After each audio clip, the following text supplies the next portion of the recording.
গল্প বলি শোনো প্রিয় নবীজির, শ্রেষ্ঠ মানুষ যিনি ধরণীর।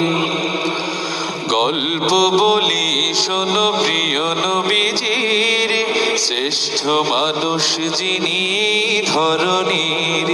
ছোটদের দেখে তিনি মিষ্টি হেসে সালাম দিতেন আগে ভালোবেসে।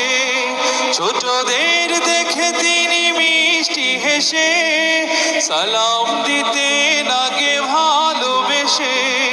চোখ দুটো ছিল তার শান্তির নীর, চোখ দুটো ছিল তার শান্তির নীর। পরম ঠিকানা যেন গরিব দুঃখীর। গল্প বলি শোনো প্রিয় নবীজির, শ্রেষ্ঠ মানুষ যিনি ধরণী।